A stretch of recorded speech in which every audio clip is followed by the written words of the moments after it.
Now then, people, good morning, welcome, or just about to be afternoon. Welcome back to the Just Joe Football Show. I'm here with everyone's favourite scout. I don't want to call him a tactico, but let's say tactician. And it's Ben Locke, Mr. Lockie himself. It's pretty quiet on the Leeds United transfer front this morning anyway. Latest links. Maitland-Niles has been offered, but again, I think that'll be agent talk. Artem Dobvik, again, I think agent talk. But we do know there is legs to the Bilal El Khannouss rumour from Leicester. I believe as his release clause has to be activated today.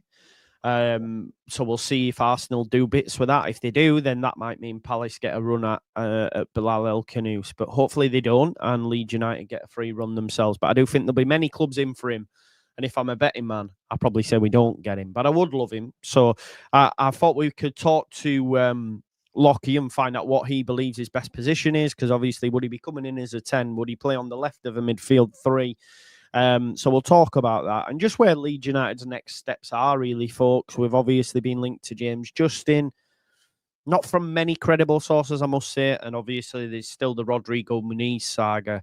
And I think if we were to get them 3 positions, Leeds would be comfortable until the end of the window and just see if anything else pops up. But let's first and foremost find out how Lockie's doing. Lockie, how's things, brother? All right, mate. Yeah, my voice is a bit on the ropes today, so 2 days of non-stop shouting. Working hard. Yeah, shouting at kids for not listening to me. So yeah, today's my rest day, so I was just chilling. And then, And then you got the phone call, Got the phone call. You're free. Yeah, I'm ready. Yeah, big up. Let's just go to the chat. We've got Matty from Imagine Not Being Leeds. Big up, mate. He's got a new album dropped in the cut. Make sure you check it out. We've also got Paul as well. He says, Palace were looking at Willock. I don't think Newcastle will sell him, mate, now. They're having a nightmare window. I would like us to get the striker. That is the one we need before Everton. Just on that, mate, I've been saying it for the last few days. With the squad in its current guise, would you be happy for us to go against Everton if we couldn't get a striker or a left winger, for example? I don't think it's that bad of a squad to compete against Everton. I'd be all right with it. You know what it is for me, John? I've said this for a while now. I think for the start of the season until we get that top striker, I think Metch has been excellent pre-season. Yeah. I think he's shown that in one-off games or in a little run of games, he can be really effective for us. Especially in a game against Everton, that's going to be a physical battle, isn't it? It's going to be a good game. I'm actually looking forward to it. Metcher in a game like that, I think, can get you through it. With Burrow as well in the wings, with the goal scoring. So he's looked really sharp pre-season. So, yeah, we need one, 100%. But as long as we get it done, I'm not bothered. I'm not necessarily wanting them to rush at this point. I want the right one. As long as it gets done, though, if it don't get done, it gets the end of the window. We're gone, we tried. It's like, well, we failed at the end of the day. So let's get it done. But I'm personally not bothered if it's now or in 2 weeks, as long as it's done. Yeah, I agree, mate. And I agree with what Matt is saying here. Like, obviously, we need them in for rest at season, but to get us going, I think it'll be all right. Just while I remember as well, folks, it's not gone down well with a lot of the fan base. I'll just bring it up. It has just dropped this morning. The new Adidas pre-match gear available on the Leeds United store. It's not the most aesthetically pleasing. I do agree with the majority of the comments. I have bought it, though. £80 is steep, but I have bought it because obviously... it's not fair me putting it out there and saying buy it and not buying it myself. So I have bought it. Hopefully it looks better in person. We'll see. Lockie, what's your take on that new? Honestly, I think my girlfriend has a dress that's that exact, and she looks good in the dress. So I guess it must be all right. I don't know. Okay, so there you go. If you don't like it, folks, buy it for your missus. And she can wear it around the house. But yeah, I have bought it. Hopefully it's one of them that when you put it on, you go, oh, that actually looks nice. I did buy the long sleeve one as well. So we'll wait and see. But 80 quid is steep. I can't. It's one of them, though. You could probably wear stuff like that. You could wear like 5 aside or running. Yeah, the gym, whatever, the next content creator cup when we're doing training. Did people know we won that? Yeah, nothing's been mentioned, to be fair. I know, yeah. I actually put me and Lockie on the thumbnail. We look like we're signing for Leeds, but yeah. Sorry, Great stuff. My chair's just... I'm set. My chair just... man, don't worry. We're good. We're good. How can that cost? Well, to be fair, 80 is the long sleeve. The short sleeve is 70, which I still think is the same as the shirt. So it's steep. It's steep. Anyway, it is what it is. Cost of living crisis and that. Just do what I do and clap a lot out of it. That's all I do. I live on that. Right, mate, let's get into it. We'll talk about the hottest property in Leeds United spaces at the moment. It is, of course, Bilal El Khannouss. He's a player that Leicester fans would hate coming to Leeds, which is always a good sign. He was arguably their best player last season. I think he created 42 chances for his teammates. I think a lot of people are getting bogged down on G&A. I've had a debate with someone in my comments on a previous video about this fact. Sometimes you've just got to watch him. I saw a lovely little video that I think Ethan put on Twitter about in his performance against Brighton, and he looked different gravy. And, at the end of the day, he was playing with, players like Andre Ayew, Ossan Edouard last season. Leicester bought really, really poorly, and they'll tell you that much. So, what do you think he would bring to Leeds United, and would it be a good pickup, especially at 21 and around about 25 million? I think it'd be an insane pickup. I really do. I think it'd be a joke. The thing, like, this is it with stats. Now, when I had a little chat about this before, Joe, it's like, when you're scouting a player, this is just from my experience. Look, it might be different in different clubs. Every club's completely different. You have your own structures. But it's, you watch the player, then you look at the stats, and then you watch the player again. Stats help identify players. True, they do. If you've got an algorithm, they'll help you identify who might fit. Then you watch them. You'll watch them more and more and more. You're not just going to base on stats. You look at the player, and you look at that player, and you think, never mind what he's doing there. Let's look at what he's got, and how can that transfer to Leeds, to what we're doing. And I think, like you said, watching him, and again, I've not seen loads just from what I saw last year, from what I watched at Leicester. He is an exceptional talent. I think that's fair to say. A guy, and let's not forget, this was his first time in the Premier League coming from Belgium. Took a while to get into the season, I believe, right? But when he got into it, he just looked like he'd been there for years. He's so smooth. That's one thing I like watching him. Everything he does is smooth. It's just glides around. Yeah.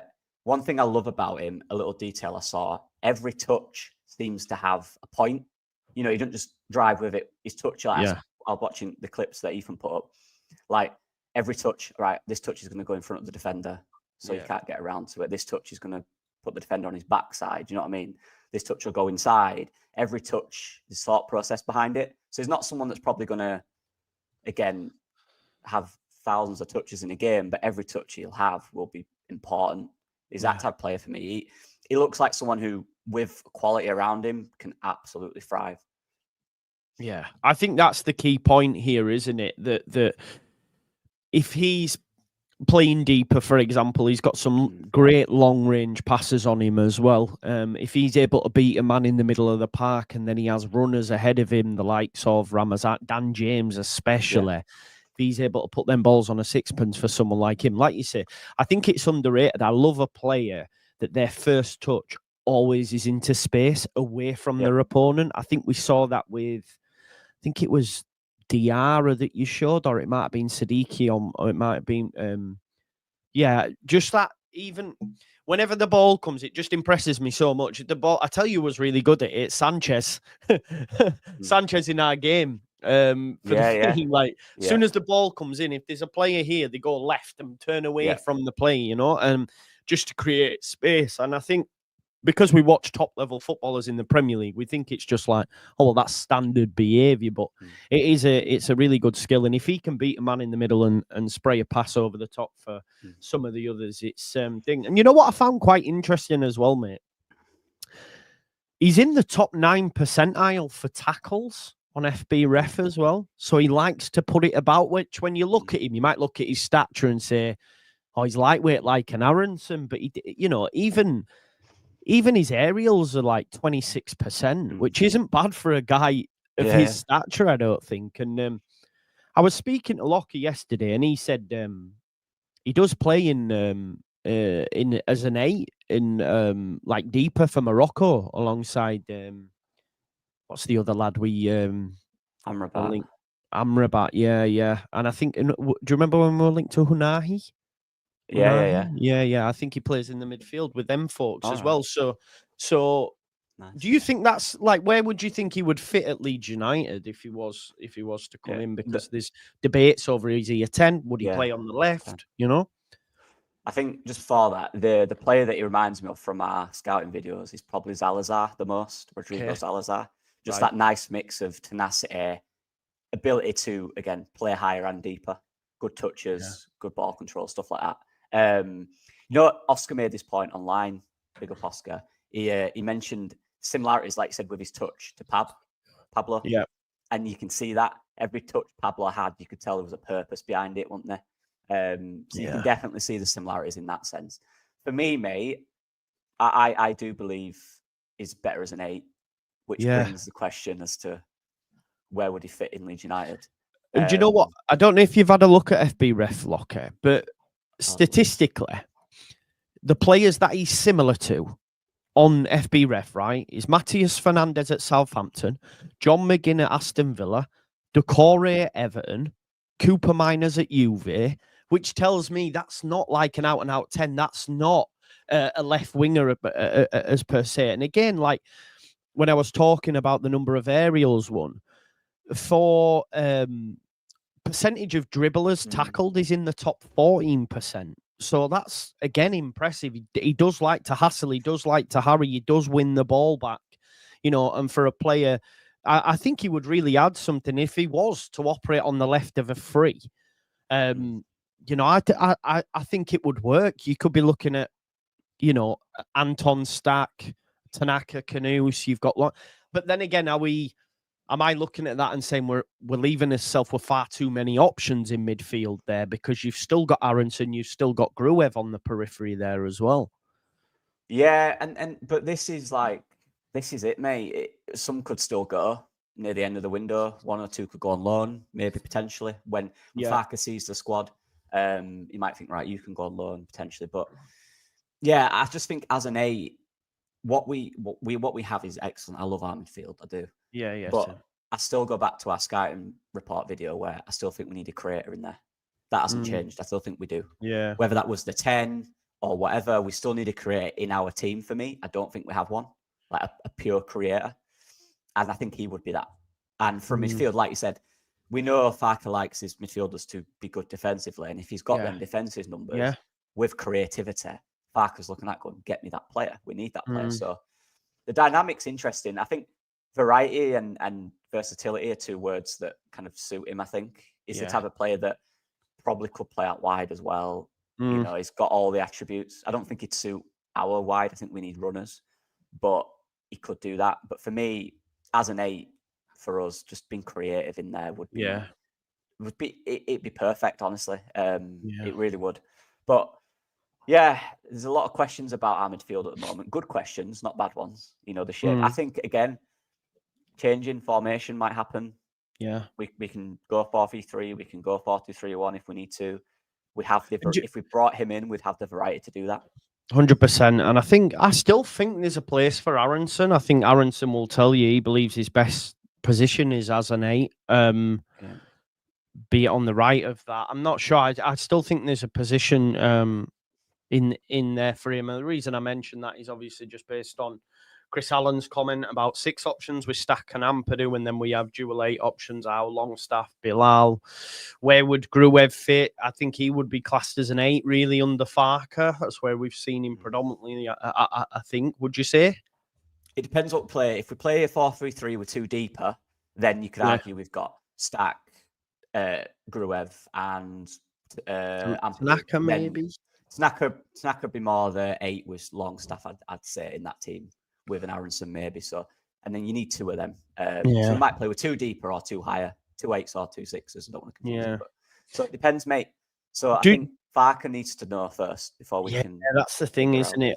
Hopefully, we'll get an idea as to what as to formation, because we play Villarreal obviously tomorrow. Yeah, I always say Valencia, mate. I've been saying it for days. We play Villarreal, and then the week after we've got AC Milan. So you would hope by this point, this is when you start to see him really lock down his preferred formation. Obviously, they've been operating in Germany. We saw a switch of the two. I would like that Lockie's to maybe play, home against Everton, 4-2-3-1. Maybe someone goes in the 10, whoever that is. Hopefully we can bring in Bilal El Khannouss. Do you reckon he could work as a 10? Just a quick question on that. Yeah, I think so. But I think you'll get a different 10 to other options. I think if he does, it'll naturally drop deeper. He might even drift wide to create. He's a creator, so he wants to create. He wants to be on the ball, right? Yeah. So he will drop deep. So maybe that's the idea. Maybe the 10 is different this time. Maybe it is someone that is a little deeper. And it's just that transferring to play higher up the pitch. But yeah, he's a quality operator, mate. He'd be an outstanding player for us. I have no doubt about that. Yeah. I've got some breaking news to bring us while we're live. There has been an Athletic piece done by Baron Cross. He says Matteo Joseph appears to have ostracised himself from the Leeds United squad for a move that was likely to happen anyway. A look at the state of play here. No resolution is expected quickly with 3 years on his contract. Leeds hold all the cards. I'm just going to have a quick scan of this, mate, just to see what they say. Farke tolerated Joseph request to skip the Man United friendly, but the Germany training camp appears to have been the final line. The striker was expected to take part in a critical week away, but he refused and stayed at home, requesting a transfer in the process. Farke said he will not stand in the way of any player who is not excited about the prospect of playing for Leeds in the Premier League. The sticking point will be terms of any exit. It says sources at Leeds, kept anonymous to protect relationships, say Parag Marate rates Joseph very highly. Farke has already pointed to last season's 39 appearances of evidence of how much he likes Joseph too. And this is a talent they have invested in since he arrived from Espanyol at 18. Leeds can see the potential in a player who did ultimately just score 3 times for the championship winners last season.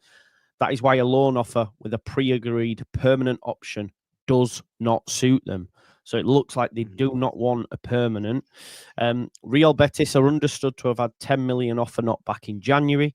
The summer has seen at least one further offer from Betis for a loan with a permanent option, which was rejected by Leeds.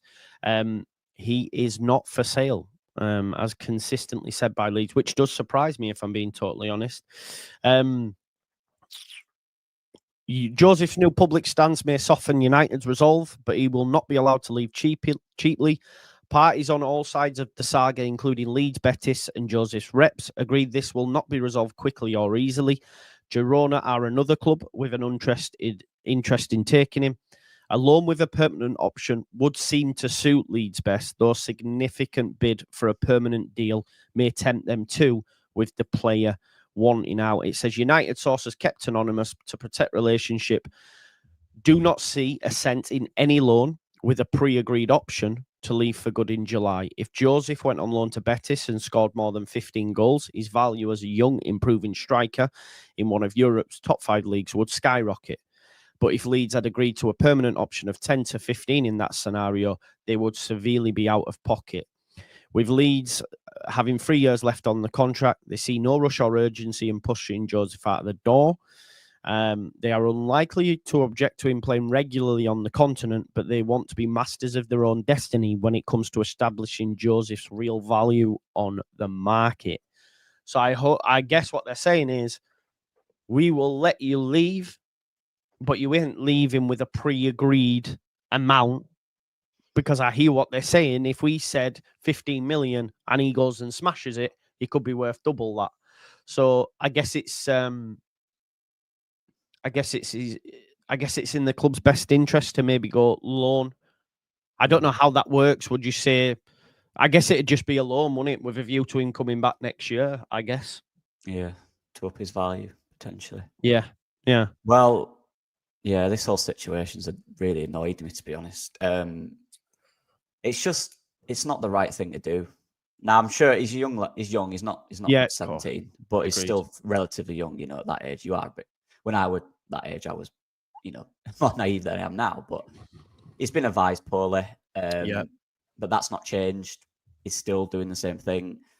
Missing training. I mean, at the start of the season in a Premier League year for any player is the wrong decision to do. Without any reason or just the fact that you don't want to be there is the wrong thing to do. People were telling me online that, Farke doesn't care about his development. I'd argue his representatives don't care about his own development. Yeah. They're advising him to not train pre-season. I think that's terrible advice, and it's a terrible decision from everyone involved. I really do. It's gone.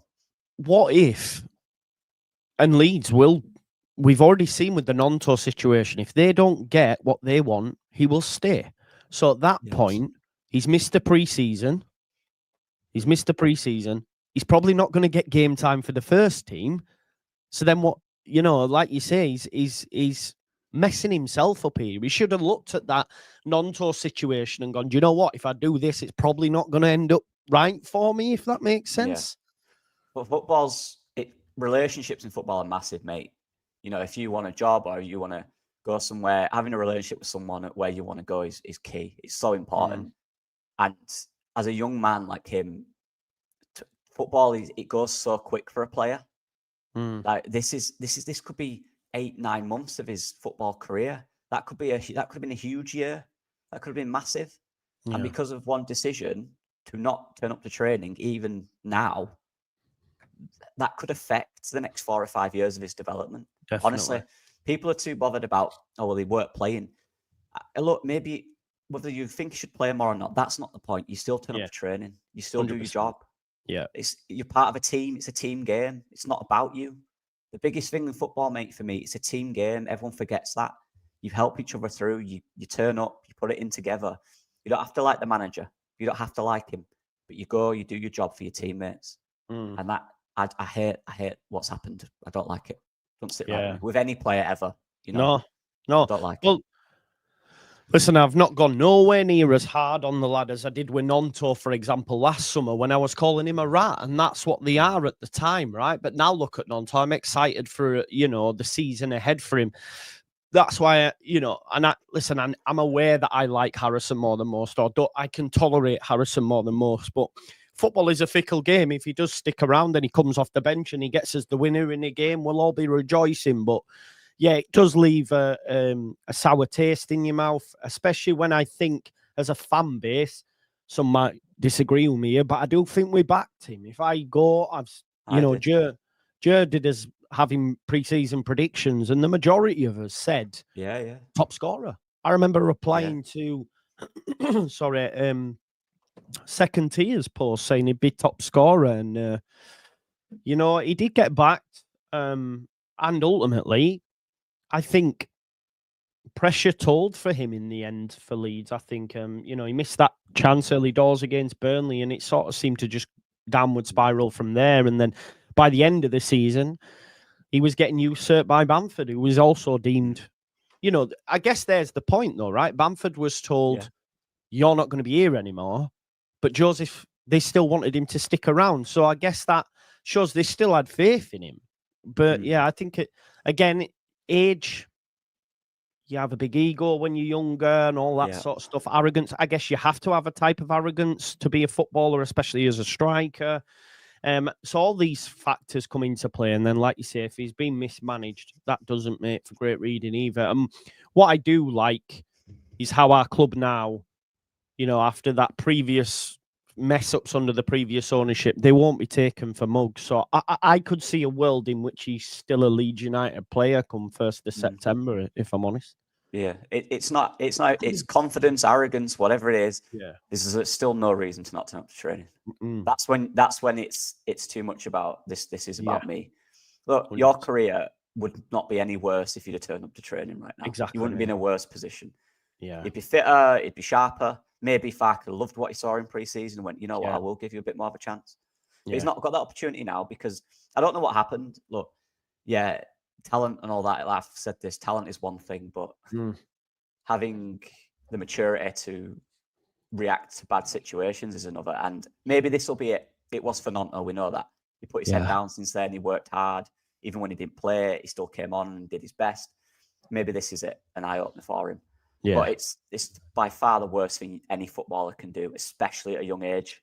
Yeah, 21, agreed. your career's only just started. Yeah. Like maybe, as a young man, you came in, he was the man, he was the number 9 for Leeds United in the Championship. Like, Yeah. a lot of pressure. Maybe the hype got too much. His expectation got too much for him. He didn't want to get dropped. He couldn't handle it. And I get that as a young man. I do. I'd be probably similar. I probably wouldn't like what to do. I feel like a failure. I'm not playing anymore. Why am I not playing? Yeah. But you have to quickly grow in football because, like I said, your career's so short, and you have to realise that is what it is. And you know what it is as well, mate? The most arrogant people, the most confident people, they'll turn up to training to prove him wrong. They want to prove the manager wrong. Do you know what I mean? Yeah. No, exactly. You make a great point. No, I don't either. He should have been. When I'd seen that he hadn't come back, I thought, Nonto's back. And he went same time as you. If anything, he should have been back early saying, right, I'm ready to fight for my place again. But I do think it was clear in the summer his head was turned because he was doing interviews talking about playing with people like Isco and stuff at Betis. And it's like, mate, you're a Leeds United player. You're in the Euros, which apart from that one goal he scored, he didn't do too well in that either, So go on, mate. You know what, George? I was going to say, I have zero problem in wanting to leave. Fair play. Go. If you want to go play football, go do it. That's the most important thing in it. You've got to go play football. Yeah, 100%. You can still come to training until that move comes. You're still training. Exactly. You're still part of the team. There's so many kids that would love to be in his position that he was in last year. So many in this world that are probably not good enough, don't have the opportunity, and he can't be bothered training. And for all the shit Bamford's taken over the years, last week he was in Hartlepool getting beat 3-0 by Hartlepool. Do you know what I mean? Yeah, starting alongside Gelhardt, Greenwood, and loads of others. They also won yesterday 10-2, I think, and he scored in that game, Bamford. But Joseph, he's not even involved there. Do you know what I mean? He's saying, that's it, training on his own. So be interesting to see how it is now, because Leeds are back at Thorpe Arch and he'll be coming in to train at Thorpe Arch even though he's on his own. So it'll be interested to see how the dynamic is there. But we'll wait and see on what develops. It's a shame how it's gone, isn't it? It's a shame. Yeah, it is, mate. But something will happen, positive or negative. We'll see. Just a little bit away from Leeds United, Newcastle have rejected an official bid from Liverpool now for Isak. Yeah, they've actually put a bid in now. It's mad, If Liverpool, I know this isn't Leeds chat, but if Liverpool get Isak, having just signed Ekatike, Florian Wirtz, Salah, Gravenberch, like their whole side, Frimpong, Kirkes, Van Dijk, that's mental, isn't it? Yeah, they've still got Alisson, and then the backup's Mamadashvili. Like, what the fuck? You know what I mean? FIFA. When you get 400 mil on FIFA. Bro, you've seen my FM save where Liverpool win the league every year. They've literally got Isak and Mbappe. It's happening. Mane, Salah. Like, it's like that, honestly.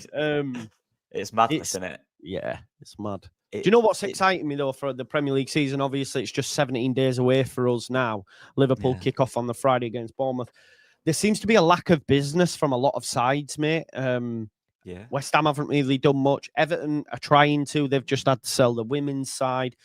Bournemouth, I don't know if you've seen, Kepa's gone Arsenal. Sabrani's got Here We Go to PSG. And Dean Hulson's gone to Real Madrid. That's that defence, right? They've also lost Kirkes, so they need 2 new centre-backs, a left-back and a goalie. So that's not great for them. Brentford are having a stinker. Visser's refusing to train. Everton, again, they're trying to get players, but they've had a really poor pre-season as well. How are you feeling? Listen, I go on a lot of shows and they're telling me that we're going down. I think it's recency bias because of what happened over the last 2 seasons. Petrovic went Bournemouth, Jack. Yeah, you're right. Sorry. Still need the centre-backs and that, though. How are you feeling about it, mate? I'm still confident. I think us and Sunderland stay up, Well, I was speaking to one of the league coaches where I work. He's a Brentford fan. Yeah. And he's like, he's waiting. He's like, when's this gonna change? And he don't know if it will. Honestly, he's worried. Yeah. Visser as well. That whole situation, similar, I guess. Rushes like Joseph. he's using the player, but he's obviously older. He's got a bit more thing, hasn't he? But it's still shocking. Shouldn't be happening. And the team's suffering for it, and they're probably one of the favourites, which is crazy. Yeah. You know? With us, though, it's hard, mate, because I really like our team. One thing I'm worried about at the moment, not worried, because I think we'll do it, but we've not done yet. Like we just mentioned, I think we need creativity, a little more creativity. What I've seen in pre-season so far, and a lot of last year, to be fair, we're good at creating chances, but we sometimes struggle to get shots off. I think that's the thing we worry about. We get it wide in really good areas, you know, stuff like that. But being deadly in the box, we're very reliant on Perot a lot to do that, or you know, back post crosses from Firpo, for example. I just think we need a real creator centrally and a number 9 that's going to get us 10 plus goals. Because I just think we slightly lack goals at the moment, in my opinion. But if we get that done, which I'm still confident we do, that's why Paixão was so good for me, because he shoots from anywhere, he'll score goals from any angle, any distance. You know what I mean? The guy that can just pull it out. We need that for me. I think as well, like El Khannouss is a deep look. He's not Paixão, but he'd still be one that goes right. Okay, yeah, we mean in business, innit? You know what I mean? Great, yeah. Exactly, mate. He'll be quality. You know, when he plays, he'll be that guy who can drag you through it. Yeah, and get players off, get fans off their seats when he gets on the ball. Do you know what I mean? 100%. And we miss 100%. That. I think we have like wide players that are very direct and aggressive and dangerous, but we don't have a creator, in my opinion. No, I agree. You make a great point. Well, listen, folks, I want to leave it there. It's a bit of a short one. I'm off out with my pal today for some food and whatnot, and I need to get ready. But I just wanted to jump on and have a quick chat about the current state of play. Obviously, the game's tomorrow as well. I'll be doing a watch along for that, so make sure you join me. If anything else happens, then of course when I get back later on, which will be after 5, I think I'll jump back on. Let's hope we hear something. Let's hope we, you know, do the release clause of Bilal El Khannouss and get a here we go. Let's hope, because I don't want us to wait too long, Lockie, because someone will snap him up if we don't. Yeah, I don't think we get him. I'm sorry. I know. I don't and to be honest, that seems to be the general consensus. So maybe that's a good thing. Do you know what I mean? That we're not confident for once. I was 95% on Paixão, so this one I'm like 50, so it'll probably work in our favour. Hopefully. Let's hope so. Yeah, man. Thanks everyone for watching. Go check out Lockie. He's done some amazing work recently. He's done a winger scouting video as well, so check out that. We'll be doing a scouting report soon enough as well, I assume, but the lads are busy at the moment, but we'll sort it out. Thanks always for watching, and we'll see you in a bit.